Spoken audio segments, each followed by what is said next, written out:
Welcome to the Biz Gone Social podcast. We help entrepreneurs navigate how to get known, get customers, and get the edge over their competition. Here is your host, Lorraine Duncan.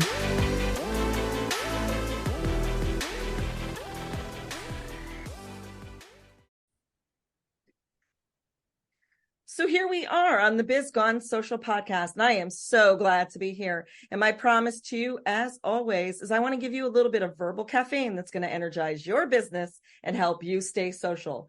Because after all, don't you want to be the business that everyone's talking about? I know I do. And today I am so stoked to have Chris with me. Welcome, Chris. Hey, thanks for having me on board, Lorraine. It's a pleasure to be here. So can you tell my audience a little bit about what you do and who you serve? Most certainly. So my focus is to be an advocate and support of the values and importance of small businesses in creating and building fabric within our communities. I believe that the large box stores, the internet shopping that we do is really becoming a disconnect, not only in regards to supporting our communities, but in supporting each other. So coming from a small business family and having a small business myself, I understand and advocating all of us recognize and take action to support the small businesses that we see every single day when we walk down the street. So it's so great that you have love to support small businesses. And one of the things that I intrigued me about your profile when I was reading about you and everything, you have something called the prosperity loop. And you mentioned that in some of your content. Can you talk a little bit about the prosperity loop? Sure, I'd be happy to. Actually, thank you for the introduction. The Prosperity Loop is a book that I wrote. And really, it's the first book that I wrote. I'm in the process of writing my second. And again, it's all in support of small businesses. The Prosperity Loop is talking about how businessmen and women can incorporate practices into their daily operations that allow for a continuous sense of prosperity in their workplace and in their lives. And prosperity is more than just about making money. You know, I think one of the great things about small businesses is that they have the ability to be able to create the world and environment in which they want to exist and in which they want to make an impact. I have a significant amount of education, training, and experience in working in large financial institutions.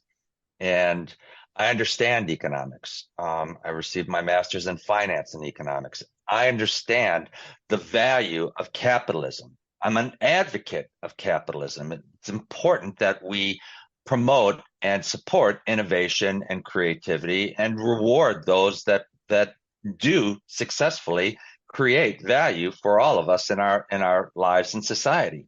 But we've gotten to a point in our society today whereby the singular focus of increasing shareholder value for public companies has become detrimental to all the other aspects associated with a company's growth, whether it's investing in employees, investing in research and development, investing in environmental protectionism, investing in our communities.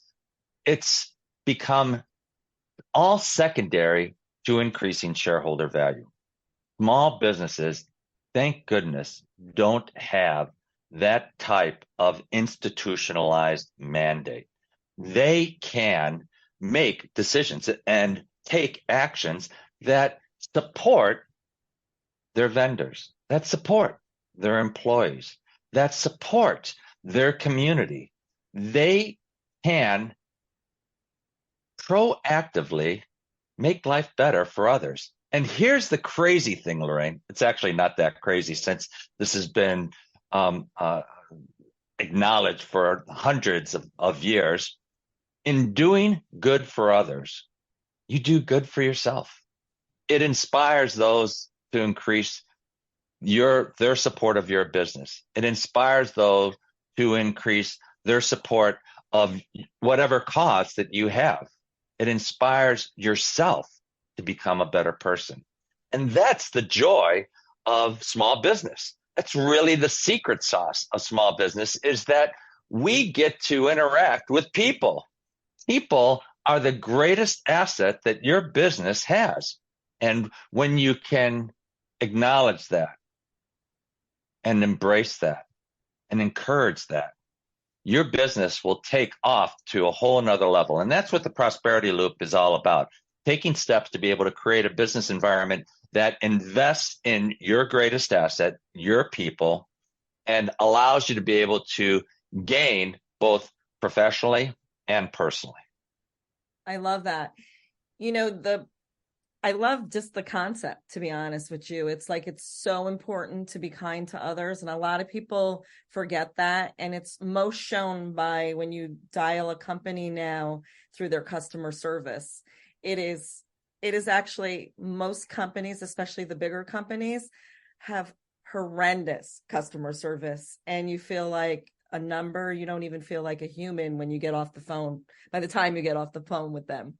So can you just give one example of a prosperity loop benefit, like something that, people are doing in their businesses that make them prosperous, not just money wise, but in the community, like you have talked about? Sure. I'll give you a great example. I recently met an individual. His name's Randall Eggstrom. He owns a store in Pacific Beach, California, right out part of San Diego, called Randall Sandals. And he's been in business now for 7 years. He recently won a $25,000 award from Tito's for being an outstanding small business in his practices. And 3,000 people applied for this acknowledgement, and only 10 won, and Randall's one of them. And I recently met Randall, and he is your quintessential surfer dude. He's got dreads. He's a young man. He's super smart. But he has a really successful, prosperous business. And to address your answer, what makes him prosperous and how does it benefit his business? Well, he consistently supports his community. For example, if you go into Randall Sandals and you buy a pair of sandals and you bring in an old pair of shoes to donate, he'll give you a 10% discount. Hey, fantastic. Well, over 7 years, Randall has collected and distributed over 12,000 pairs of shoes to those that. Another example, during those years, he sponsored 21 different beach cleanups. The environment's very important to Randall. They've collected over 20,000 plastic bottles. Wow, these are all great things. How does it impact his business? Well, when I talked to Randall about his business, I was like, so you must have a lot of locals come in and buy shoes. And he's like, no, I really don't, because most of my shoes are very high quality and they last for years and years and years. Most of my business are tourists, are people that are traveling through. I was like, oh, so you must advertise quite a bit. Not a dime. His business, even though it's supported mostly by people from out of town, is all word of mouth. Because of his commitment to the community is committed back to him. So he has a thriving business. He has a stellar reputation. He develops relationships with all of the other local business people, and they support him. They're like, oh, you need to buy some shoes? Of course, you go to Randall's. Randall's is the spot. And he's been able to enhance his business without a dime of advertising, based on that good old-fashioned small business bread and butter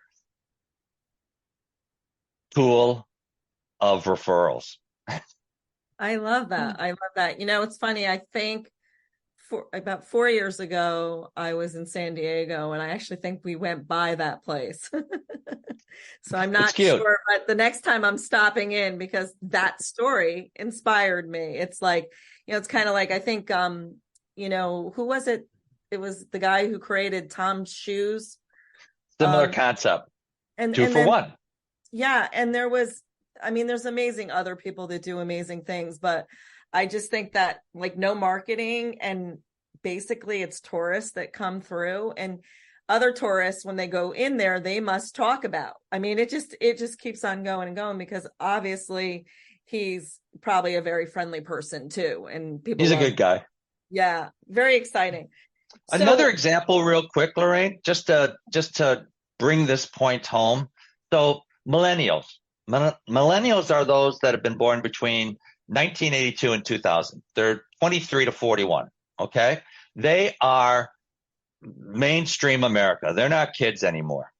Recently, Deloitte did a poll with millennials, and they asked them, what are the considerations in whether or not you'll join an organization, work for them, or even buy from them? 78% said that purpose, an organization's purpose, was highly important to them on whether or not they would work for them or whether or not they would buy their product. So that's 8 out of 10 of your primary customers or workforce consider what you do to be of significance in regards to whether or not they'll even interact with you, do business with you. So if you're doing good business, you have a nice product, you provide a nice service, and you're not considering how you're contributing to your community, how you're creating prosperity about you, the likelihood is you're going to become non-essential in a capital market way, not in a government shutdown way, but in a manner in which your clientele says, this person is not contributing to the things that are important to us. And that's why I so strongly emphasize that either you start becoming essential or you be gone. It's really becoming a fabric of how small business operates in today's world. I love that. I love that. This is the part of the show where we sort of get a little real here, just that, there's a lot of business owners that are on this call. And so, first of all, I always like to start off with the positive. The positive is, what is the thing that you love the most about being in business for yourself? The relationships. I like people. I really do. I consider small business owners to be brilliant, innovative, caring. I get to meet some of the most amazing human beings. I search them out because I find that amazing people do amazing things, and others are gravitated, are pulled into that field of being tremendous. So if you want to have an impact, start stepping up, start becoming the person that you want to become. I love that. Now, we both know that running a business is pretty hard. And what would you say in today's world is the biggest struggle that you have as a business owner? So I just mentioned that people are what I love most about business. They're also the biggest challenge.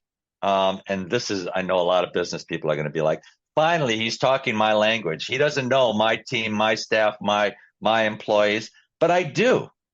It's how you interact with them that shifts not only how they interact with you, but how you view them in your own mind, how you view others in your own mind. I've had to go from an old school mentality like my father had of do this, do this, do that, to if someone's not doing something the way that I thought should be done, how can I invest in making them better? How can I take the time to create the tools to allow them to be better? And when I invest in people and they become better, not only is it a joy to be able to experience, but they carry that with them. They know that. The fact that you showed enough concern to care for them will be something they carry around with them the rest of their lives. That's something worth sharing. I love that. What would you say if, to reach across all business owners here, such as, startups, seasoned business owners, people who are thinking about starting their own business, what would be one piece of universal advice that you could give them that would help them move forward in their businesses today? You can't do it all. So I talk about people and your team. The reason they're so important is if you think you're going to be a self-made millionaire, there's no such thing. If you think you can grow and build your business without the help of others, you're kidding yourself. You're going to be frustrated. So acquiring the skills to build your business, to incorporate others, to let go of the micromanaging, the perfectionism, the desire to have everything done just the way that you want it done is going to free you to be able to be creative and free you to be able to invest in your customers as much as in your business. Absolutely. Well, I want to thank you so much for being a part of my show. If somebody resonated with you today and they need to get in touch with you, how would they do that? Everything's on my website, which is at www.get-looped.com, which is www.get-looped.com. That's awesome. And everyone out there, until next week, I will see you soon. Bye. Thanks for listening to the Biz Gone Social podcast. Find us on Instagram at Biz Gone Social for extra tips. Check back weekly for new episodes. Until next time, stay social.